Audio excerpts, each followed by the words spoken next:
Good evening, ladies and gentlemen.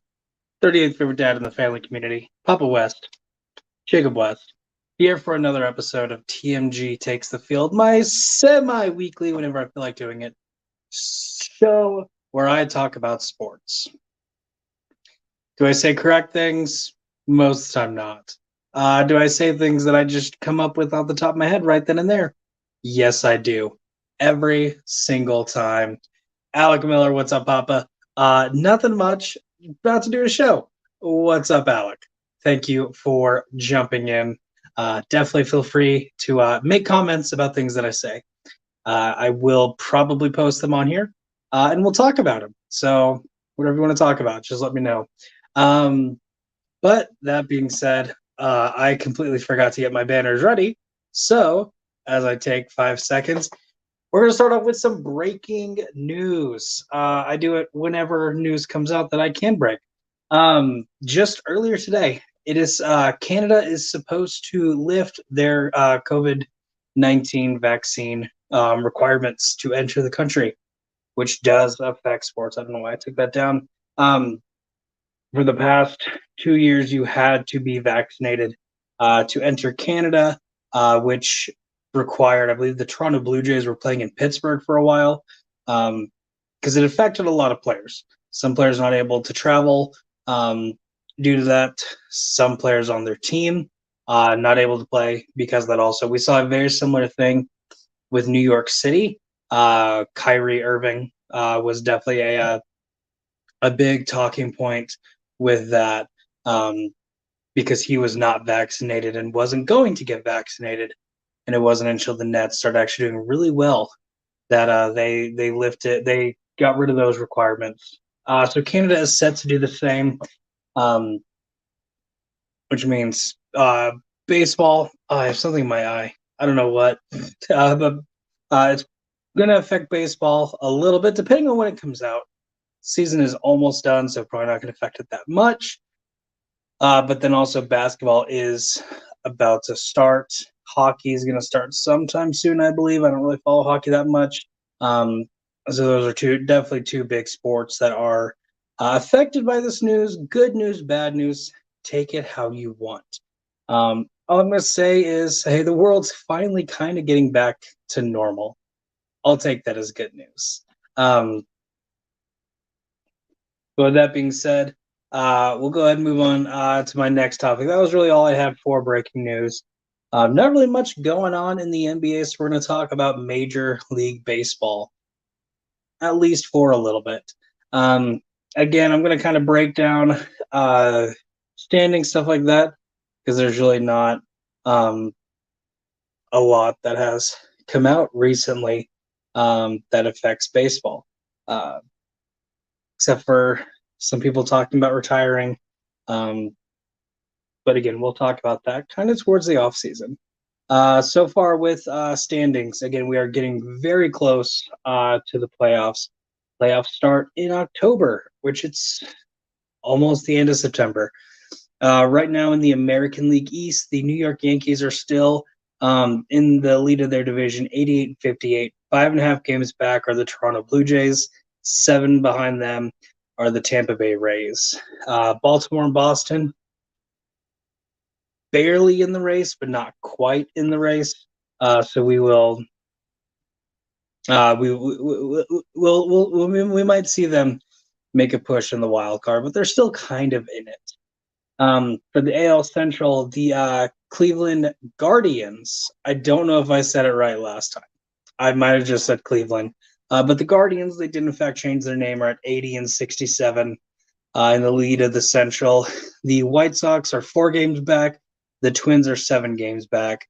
And then I don't remember if the Detroit Lions were, or the Detroit Tigers. Sorry, different Big Cat. Were eliminated when we last talked. I don't think they were, but they have been eliminated from playoff contention. The same with the Kansas City Royals. Both their seasons will be done very soon. They're not really kind of counting their season as over now. I mean, they still have games to play, so they're definitely not fully over. And then as far as the West goes, this is kind of kind of a boring one to talk about because Alex fan, the Astros did in fact win the division at 98-51. The Angels, Rangers, and Athletics all have been eliminated from playoff contention. The Seattle Mariners are still fighting for that wild card spot. So they still have some meaningful games left. They could make the playoffs, but they are not winning the division. That is Houston's. That being said, too, Houston almost has clinched the number one seed in the American League, which means they would be playing the wild card winner.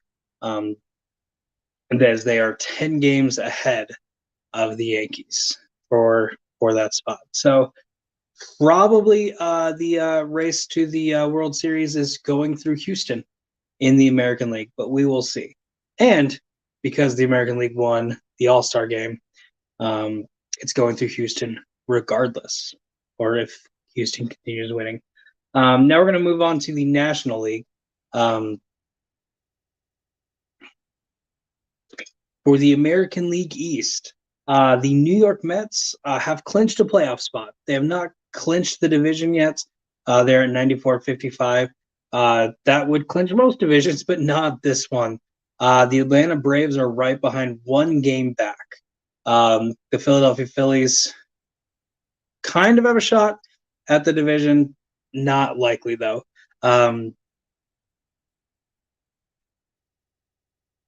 The Philadelphia Phillies are 12.5 games back. Alec making a comment. The statute of limitation on that is up now. A lot of those players are gone now, and we have shown we are legit. Obviously, talking about the Houston Astros scandal. Alec, say what you want. They will always be the Astros or the Asterisks to me. Once you have a scandal like that, you can't. I'm kidding. Yes, they're very different team. Pretty sure they got rid of all front office people too, all coaches. So it is a very different team. But hey, never forget. As far as the Central goes, the Cardinals are in the lead at 87-61.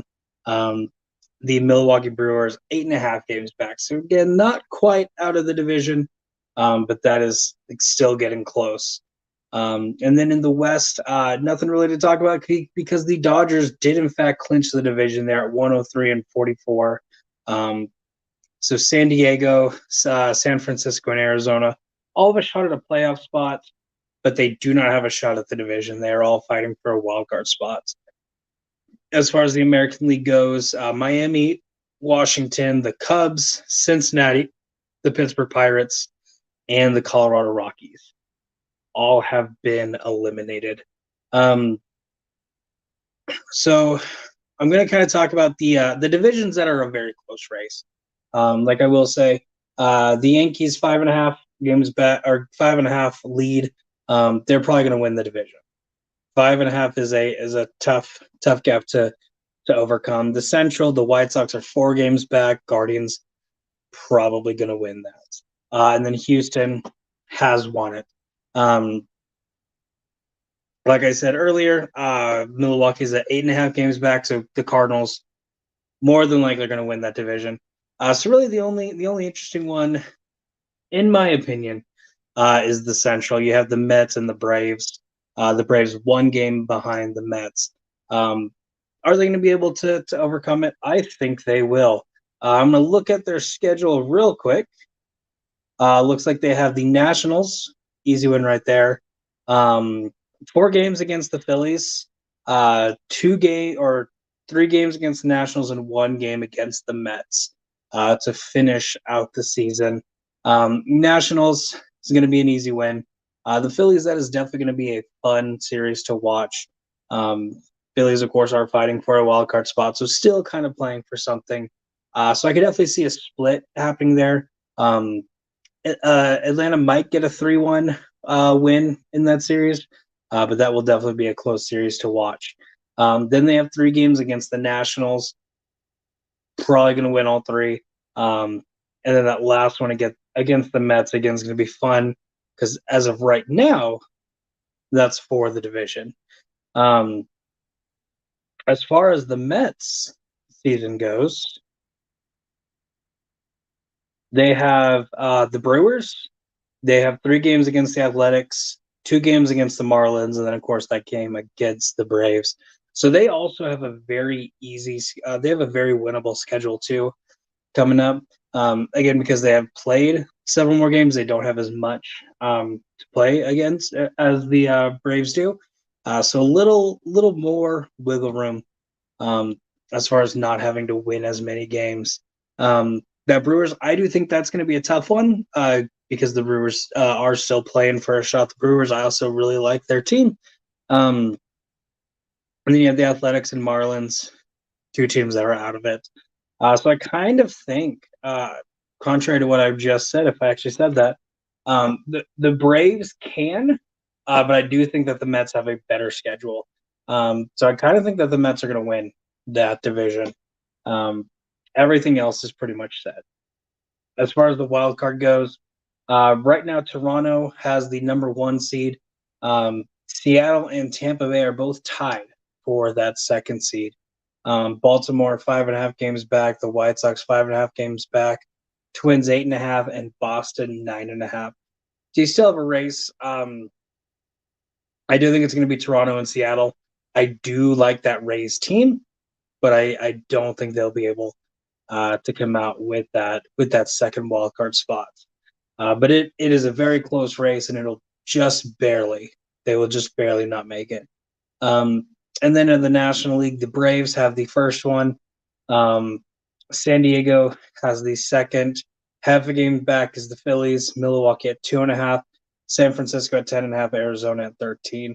San Francisco and Arizona not done. They definitely have a shot, but that's going to be a very tough mountain to climb. So really, as far as the National League goes, I do think Philly jumps San Diego. Again, they're playing the Braves. They have a 4-game series. I personally think they're going to split it, go 2-2. But I think having that one extra win in that series, I think it's going to be enough to bump them up. I do think that they do get that 2nd wild card spot. It'll be the Braves and Phillies, and then Toronto and Seattle are going to be your 2 wild cards, in my personal opinion. And then as far as World Series go, I think it's going to be the Astros versus the Cardinals. And I think the Cardinals win because I don't want the Astros to win. Alec, I don't care what you say. Statute of limitation, I don't care. I don't want the Astros to win. Fair enough? Fair enough. Now we're going to go ahead and move on to NCAA football. Week number 3 just happened. And we had a pretty exciting matchup. Me personally, I had a really good week. Almost every game that I bet on hit. So I will take that, especially because I had a horrible week 2. But as far as going with the top 25, Georgia destroyed South Carolina 48-7. Michigan destroyed UConn 59-0. Oklahoma destroyed Nebraska 49-14. Kentucky destroyed Youngstown State 31-0. Baylor destroyed Texas State 42-7. Oregon destroyed BYU 41-20. Ole Miss destroyed Georgia Tech 42-0. Penn State destroyed Auburn 41-12. Alabama destroyed Louisiana Monroe 63-7. A lot of blowouts here. Ohio State destroyed Toledo 77-21. Wake Forest, 1-point win, not a blowout, 37-36 over Liberty. Oklahoma State beat Arkansas Pine Bluff 63-7. Arkansas barely came out with the win. Missouri State almost upset them, but Arkansas did in fact come up with the win there, 38-27. Tennessee beat Akron 63-6. NC State beat Tech 27-14. Washington beat Michigan State 39-28. Florida beat South Florida 31-28. Pitt beat Western Michigan 34-13.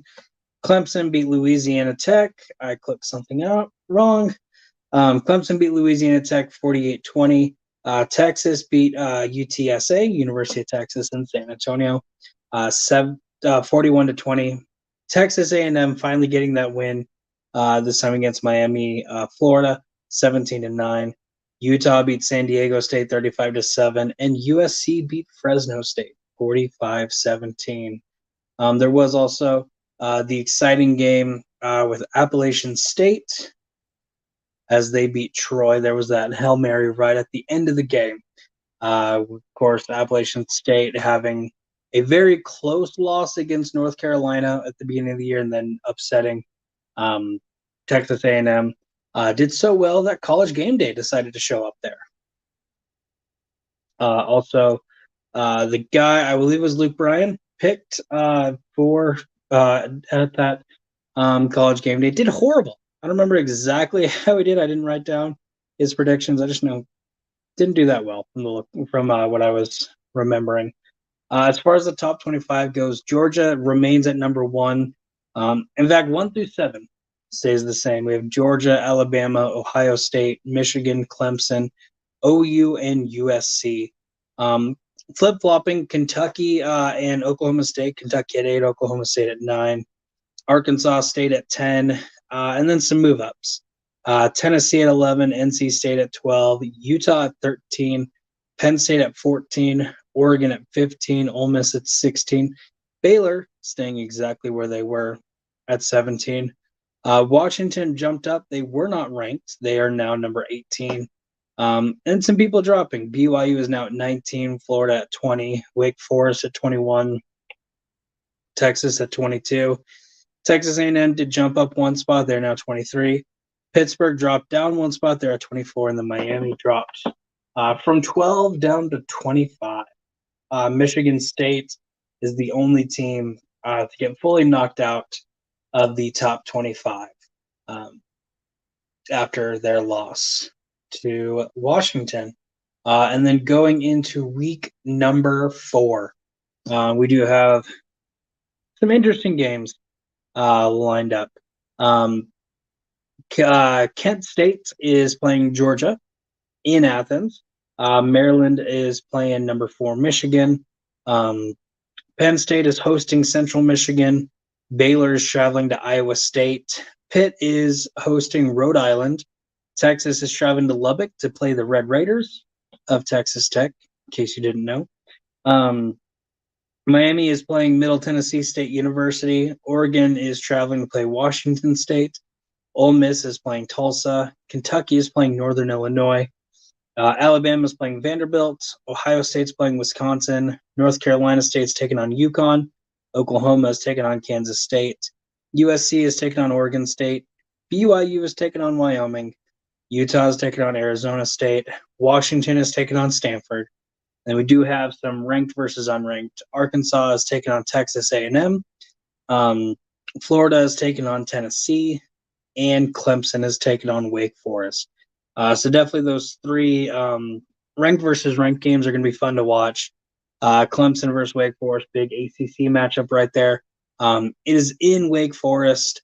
I do think Clemson will come away with that. Although I don't know how to think on that game. Clemson has had nothing but cupcakes this year so far. I don't really like that Clemson team. However, Wake Forest has not done anything to show me that I should be rooting for them. Florida, Tennessee. I've been high on Florida at the beginning of this year, and I'm kind of seeing that as a mistake. I do think Tennessee wins this. It is also in Tennessee. And then Arkansas, Texas A&M. Texas A&M getting that big win last week. They do have some momentum. I think that'll be a very fun game to watch. It is the 7 o'clock game on ESPN, so definitely try to catch it if you are able to. It is in it's in Texas. I can't think of where Texas A&M is right at the moment. I didn't go there. I had some friends go there, but I know it's Kyle Stadium or Kyle Fields. It's Kyle something. Texas A&M is a tough team at home, unless they're playing Appalachian State. They don't lose to anyone other than Appalachian State. I do think Texas A&M barely comes away with this, but that is definitely going to be a very fun game to watch. Any other upsets that you need to kind of keep your eyes on? Not a ton. Of course, you know my thoughts on Oregon. They proved me wrong last week. But still, Washington State, kind of watch them. Ohio State is going to be another interesting one. Um, they've had nothing but cupcakes. Playing Wisconsin, which I think is going to Wisconsin is the best team in the Big Ten West. Although I didn't pick them to win the Big Ten West, that was probably a mistake. I do think that'll be an interesting game to watch. Wisconsin might be able to pull that out. It's in Columbus though, so you never know on that one. Um, and then USC Oregon State. Oregon State is a pretty good team this year. They destroyed Boise State. Not saying much. I don't know how good Boise State is, but definitely watch that game. It's also in Oregon, so definitely a couple top 25 teams might, or at least three will lose. There's definitely the capability of more going down, but we'll see.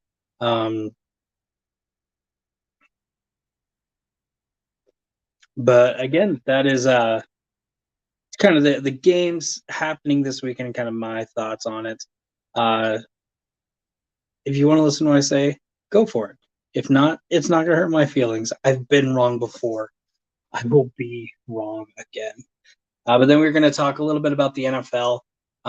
Thursday night, we did have the Chiefs beating the Chargers 27-24. Sunday, a lot of interesting games, a lot of interesting upsets. The Jets were able to come back and win 31-30 over the Browns, meaning the debut of Brownie the Elf came as a huge loss to the Browns because they had a great lead and lost it to Joe Flacco. So, Brownie the Elf, probably not staying. We'll see, though. The Lions beat the Commanders 36-27. The Buccaneers beat the Saints in a very heated game, 20-10. Tom Brady looked awful because Tom Brady's horrible. He needs to retire and stay that way. The Giants beat the Panthers 19-16. Patriots beat the Steelers 17-14. Jags destroyed the Colts 24-0. Like I was telling my father, I'm so glad the Colts realized that their only problem was at quarterback, and traded a decent quarterback, traded a decent quarterback so they could get a washed up old quarterback. And then I said, hey, watch, they'll sign Daniel Jones this offseason because they like bad quarterbacks and getting rid of good ones. They'll keep Matt Ryan. He'll stay in the locker room. But watch, that's what's going to happen. Jags destroyed them 24-0 as Doug Peterson went up to his old offensive coordinator, Frank Reich, and he said, hey, sit down. This is how a real football team plays. The Dolphins, another great comeback, beating the Ravens 42-38. Rams almost had a comeback against them, but they beat the Falcons 31-27. 49ers beat the Seahawks 27-7. Hey, guys, I was wrong. I said Garoppolo starts by week 5. He's starting in week number 3. Of course, Trey Lance did break his ankle in this game. He is requiring season-ending surgery. So, Trey Lance, I do wish you the best in your healing process. It's very unfortunate that happened. And I'm not going to bash him at all. I just think the 49ers are in a very fortunate situation because they have a starting quarterback as their backup. Probably should be their starter from now on. He's definitely starting the rest of the season. And watch, he'll have a bad season, and I will have to eat my words. It has happened before. The Cowboys beat the Bengals 20-17. Broncos beat the Texans 19-6. I clicked the wrong button again. Cardinals beat the Raiders 29-23. Packers beat the Bears 27-10. And then as far as the Monday Night Football games, 2 blowouts. The Eagles beat the Vikings 24-7, and the Bills beat the Titans 41-7. I was having this talk with a couple people today, but of course, you know me, I was watching the Eagles game because I am an Eagles fan, fly Eagles fly. But it was really funny having notifications pop up because I have Josh Allen and Stephon Diggs on several of my fantasy teams, and I just would get notification. Josh Allen is in the red zone. Stephon Diggs is in the red zone. Dawson Knox is in the red zone. Passing touchdown, Josh Allen to Stephon Diggs. And then a couple of minutes later, same exact thing happened. So I was in a pretty good mood last night. It was great to see my favorite team win, and then another team that I'm actually heavily invested in at the moment win as well.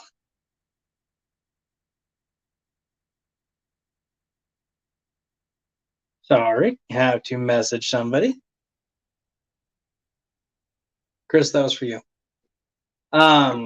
As far as week number 3 goes, Thursday night we do have an AFC North rivalry as the Steelers are traveling to Cleveland to take on the Browns.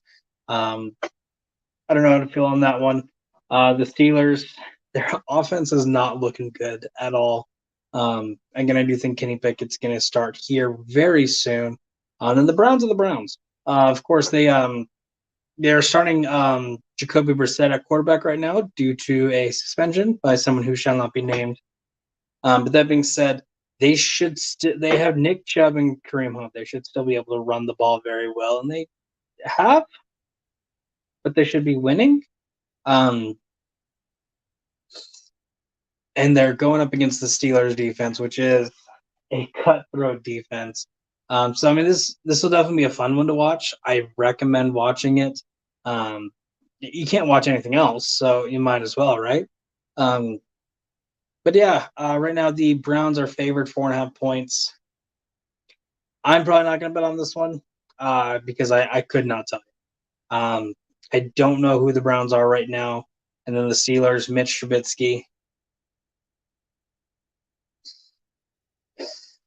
He's not as good as they're wanting him to be right now. As far as the Sunday night games or the Sunday games go, the Eagles are traveling to Washington to take on the Commanders. Eagles are 6.5 point favorites. They're going to destroy the Commanders. The Texans are traveling to Chicago to take on the Bears. Bears are 3-point favorites. I do think they will. I say that the Texans have been playing very well. I don't know if that's just the Colts and the Broncos are not as good as we thought they were. But I definitely see this being a close game. Field goal is very close. Is very tough though. But it's definitely going to be a close one. We have the Raiders are going to play the Titans in Tennessee. Raiders are 2-point favorites right now. I do like the Raiders in that game. They have played 2 very great games so far that just have not ended in their favor. Whereas the Titans lost to the Giants. We're beating the Giants and then lost their lead, and then we're blown out by the Bills. They do have one less day of rest that the Raiders do. They need that day. I do like the Raiders in that one. The Chiefs are taking on the Colts. Colts here at 0-1-1. Get ready for it to be 0-2-1. The Chiefs are going to steamroll you. Very fun game. The Bills at the Dolphins. These are the 2 best offenses, or 2 of the best offenses right now. Tua, I believe has the most passing yards right now. With Tyreek and Jalen Waddle has been electric. I have a fantasy team with both Jalen Waddle and Tyreek Hill as my 2 wide receivers, and those 2 alone got me 80 points. That's very scary. I do think this comes down to defense and which defense I trust more.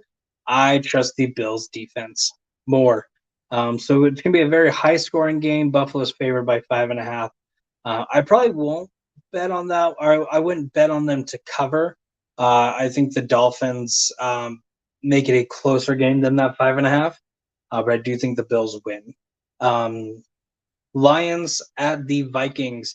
Vikings looked horrible Monday night. Lions have actually been looking really good. Of course, they had that loss against Philadelphia in week number 1. They got close. I think they lost by 5, so they almost came back, and then destroying destroying the Commanders for 3 quarters. Commanders almost came back and won, but they were able to hold on to that win. Amon-Ra St. Brown has been looking like a star receiver too, which is very good to have for quarterback Jared Goff. And then DeAndre Swift has been pretty unstoppable. That being said, this is a 1 o'clock game. Kirk Cousins is electric in non-primetime games. This is also in Minnesota, so we do have the crowd favorite there. I think it's going to be a close game, but I do think that Minnesota does bounce back. Next, we have the Ravens at the Patriots. Ravens should be 2-0. They were beating the Dolphins pretty easily, and then the Dolphins managed to come back. This is kind of a revenge game. They destroy the Patriots. Bengals at the Jets. Bengals have actually been looking very bad lately. I do think they turn it around and beat the Jets. Saints at Panthers. Saints bounce back from a tough loss where they lost 20-10. Marshawn Lattimore did not get suspended, so he will be back with a vengeance. They make Baker Mayfield look bad. Saints win that game. Jags at the Chargers. This is going to be a very fun game, in my opinion. The Jags have actually been looking very good. Their one loss coming against the Commanders in week number 1, they did look very good. The Commanders did have to come back to win that game. And then the Chargers, that's an interesting one.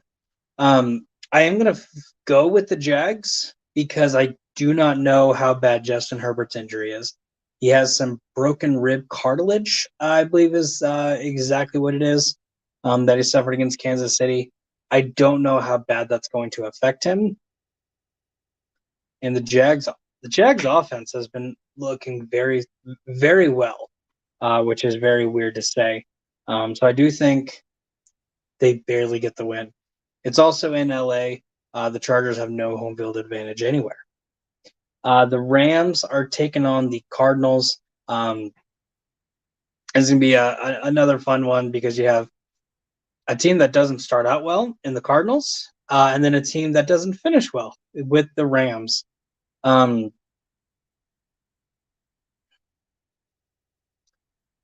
do think the Cardinals win this one. And I think it's going to be very similar to this last week where the Rams have, I'm going to say probably a 2-score lead, probably 10 to 14 point lead. It could be 17, which would be a 3-score lead. So I lied to you. But I could definitely see 10 to 17 somewhere in that window. And then the Cardinals just turned something on. Kyler Murray ran like an 80-yard 2-point conversion because he kept running sideways and then backwards and ran it in. Guy can ball. So I do think that they barely beat the Rams, but that'll be a fun one to watch. Falcons at Seahawks, don't watch this one. Seahawks are going to win because I have to pick a winner. It's in Seattle. That 12th man made Russell Wilson look bad. I don't remember who they just lost to. I said it a while ago. They got destroyed. Falcons don't have that good of a defense. So Geno Smith is going to ball. And then that Sunday night game, the Packers are taking on the Buccaneers. Buccaneers are going to be without Mike Evans. He was suspended after an altercation that happened against the Saints. Chris Godwin was injured and missed most, if not all, of last week's game. I don't know if he's going to come back.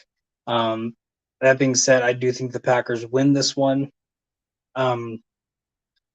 Packers looked amazing Sunday night. It was against the Bears, I understand, but they still definitely turned it around from week number 1 where they got embarrassed. And just like last year, they lost the first game and then ended up turning it around. I don't think the same thing's going to happen because I do think that they're going to struggle without a star receiver.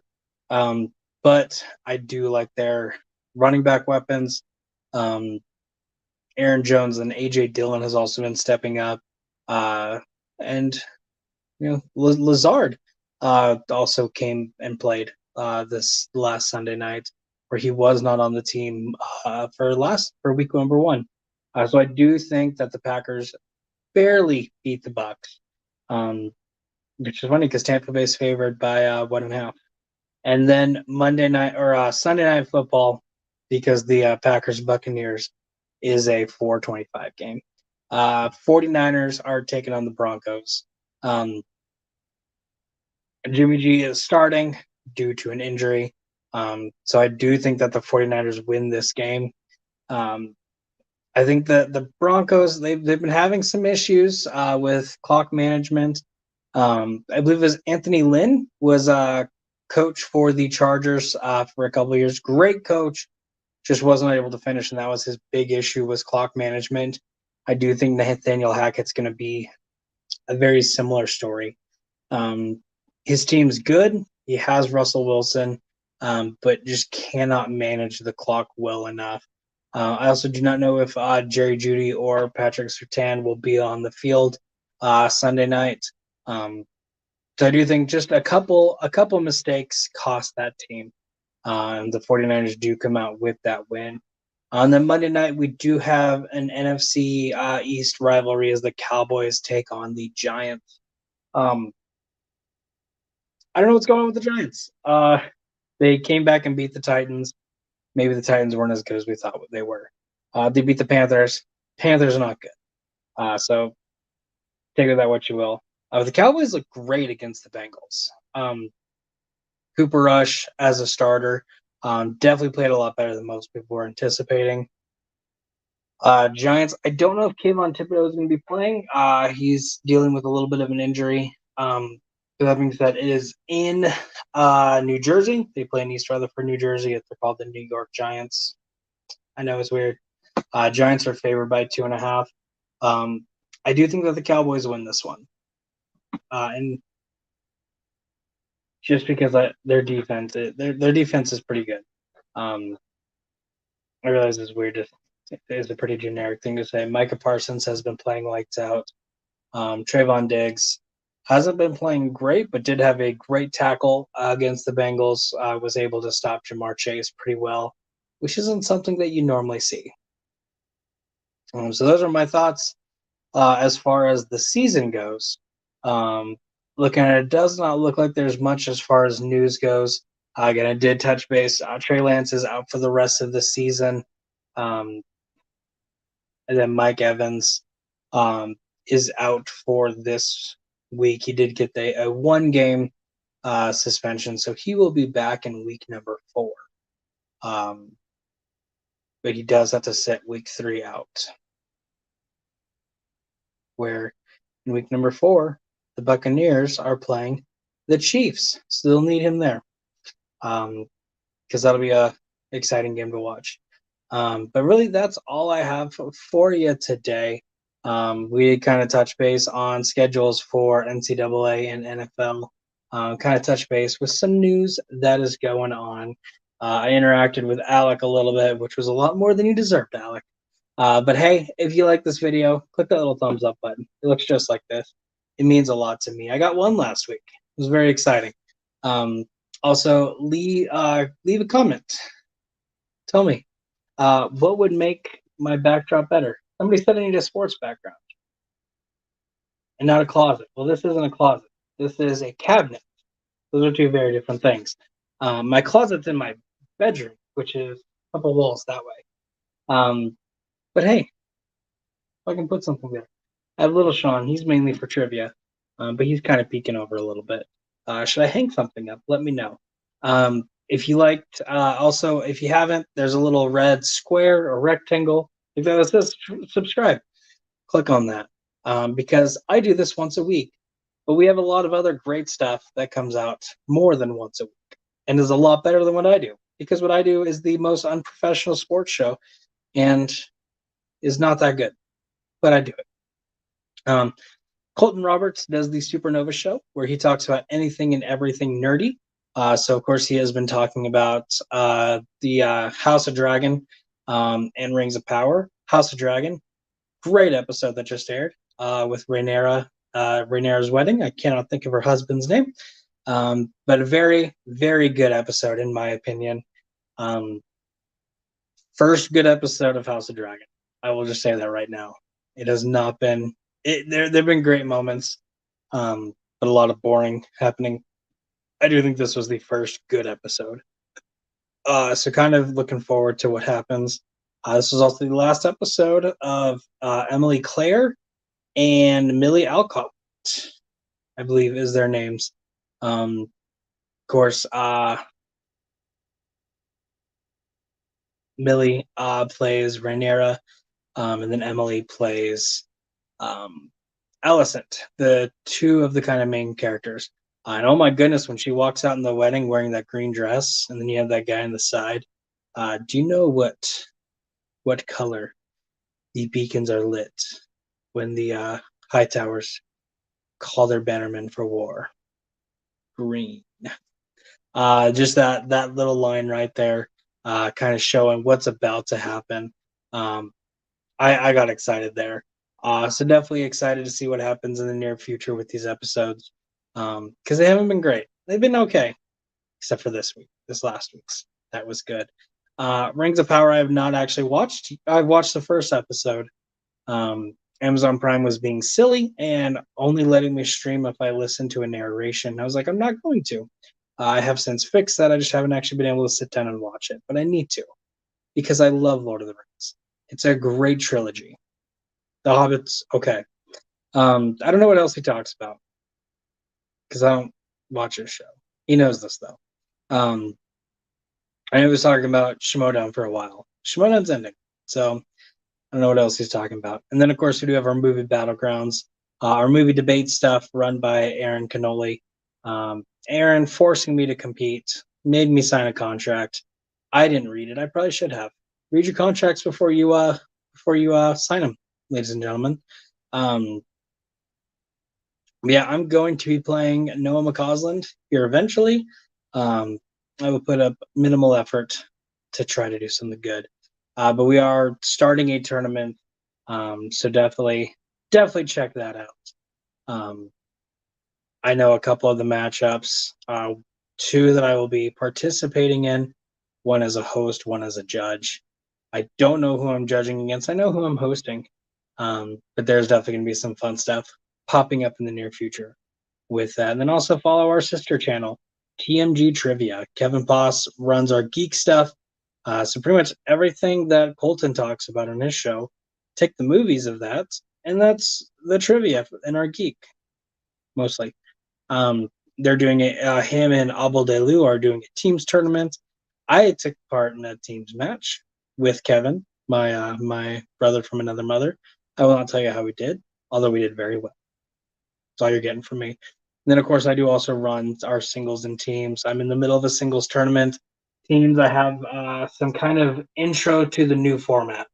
TMG singles and teams, we're changing up the format just a little bit to make it easier on me. So definitely be sure to check those out when they drop. But for everyone involved with TMG Trivia and TMG Entertainment, I'm Papa West. Stay safe. Wash your hands. Make smart choices. Or don't. I really do not care. I'm not your dad. But I could be your papa. All right.